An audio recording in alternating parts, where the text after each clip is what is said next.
It was supposed to be the clash of generations. The iconic Mike Tyson stepping back into the ring at 58 versus social media's most polarizing boxer Jake Paul. But what we got? Well, let's just say the fight community had a lot to say about it. From streaming glitches on Netflix to a fight that looked more like a sparring session. This event had everything, except, an actual fight. So, let's dive into the chaos, the comedy, and the controversy surrounding the most talked about fight of the year. Even Ryan Garcia summed it up in one savage line. No point of that fight. Short, brutal, and probably what a lot of fans were thinking. I mean, if Ryan Garcia says there's no point, you know it's bad. Twitter even crowned this the least exciting fight of the year. Well, besides Jake's apology tour. Jon Jones, coming off his fresh knockout victory over Stipe Miocic, had this to say about the spectacle. Your thoughts on him getting back in the ring at 58? I did catch the fight. It was hard to see him so old. Roy Jones Jr. kept saying it, man, those legs aren't working. It was really hard to see. He really sold it, with the highlight videos of him training and his physique. I wish he went and showed us his ass. That was a little wild. I'm like, Mike, you didn't have to do that. Mike's a freak, I bet, dude. I'm like, Mike, you old nasty old man, you old dirty you. It was hard to watch, but I respect him so much for getting in there. That was the cool part. It's just, I'm sure, they compensated him very well, and he got to give a bunch of fans what they wanted, which is just to be alive to see him compete. And for that part alone, I thank him. I'm sure a lot of us thank him. Pound-for-pound boxer Terrence Crawford, however, did not agree with Jon Jones' assessment, saying he expected more from Tyson. Throwing only 97 punches after months of training, Crawford wasn't holding back, and fans seemed to agree. Seriously, 97 punches? I've seen toddlers throwing more swings during tantrums. Let's talk about the real opponent that night, Netflix. Fans were left screaming at their screens when streaming issues threatened to KO the event before it even started. Turns out, the biggest fight of the night wasn't in the ring.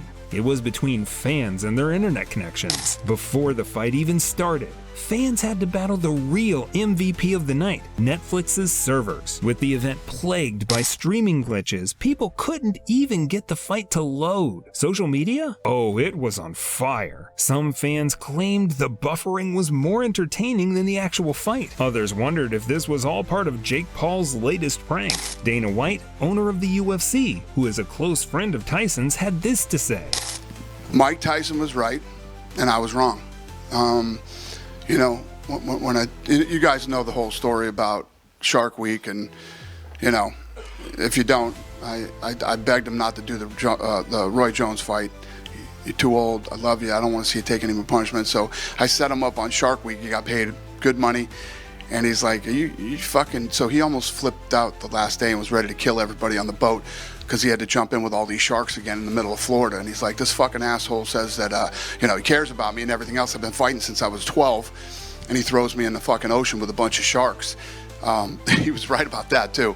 But he basically said, I told him, Mike, you're basically 60 years old. And he's like, you honestly think this fucking kid's gonna do anything to me? He's not good. He's not gonna fucking knock me out. He's not gonna do this. And you saw him, he tripped when he was walking down the thing. He had a hard time walking up the stairs. He had a knee brace on. And Jake Paul couldn't do anything to him. He made a ton of money, and I know people are mad. You stayed home on a Saturday night, but you didn't pay for it. You know what I mean? And, Mike, this is what Mike Tyson, when Mike Tyson shows up, everybody makes money, Jake Paul is, I don't have to tell you guys, you guys know, Mike Tyson is the A+++ side of that thing. And he was right. Jake Paul couldn't do shit to him. So he was right and I was wrong. Now, let's get to the fight. Tyson, at 58 years old, showed flashes of brilliance, but critics weren't impressed. And then there was Jake Paul, who claimed he went easy on Tyson and could have knocked Tyson out, saying he didn't want to hurt Mike Tyson. He's a legend, and I have too much respect for him. This wasn't about knocking him out. It was about showing people I belong in this sport. Yeah, man, thank you for everyone tuning in and coming. And, I tried to give the fight the best fight I possibly could. But when someone's just surviving in the ring, basically, it's hard to make it exciting. So I couldn't really get him to engage me or slip shots and, do something super cool or whatever. But I don't care about what people have to say. They're always going to have something to say, and that it is what it is. The only way that people would have been happy is if Jake lost somehow, right? And that would have been like, oh, what a great fight. Mike's a legend. If he knocked out Mike Tyson, it would have been rigged. The fight went to 8 rounds. Oh, Mike wasn't trying. Oh, the fight wasn't, good enough. It was an unbelievable display between a 58-year-old legend and a 27-year-old relatively young boxer. And he actually outboxed the boxer. Jake Paul outboxed Mike Tyson like he said he was going to do. Did you not? Like every single round. No, and yeah, like what do people say? Like I told everyone what I was going to do is to give him a boxing lesson. Yes. The classic Jake Paul move.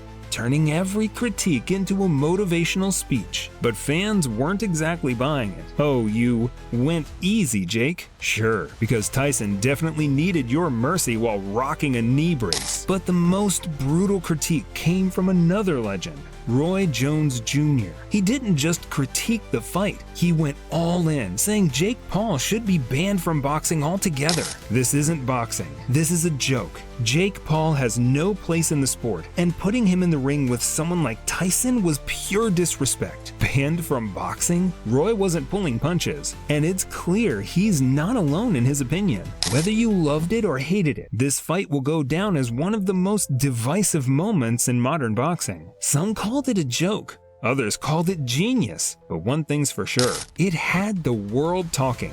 So, what did you think of the fight? Was it a fair matchup, or did Tyson get in a position he shouldn't have been in? Let me know your thoughts in the comments below. And if you haven't already, hit that subscribe button and ring the bell for more updates on the biggest fights in combat sports. Until next time, keep your hands up and your chin down. This is the Knockout Network. Let us know in the comments.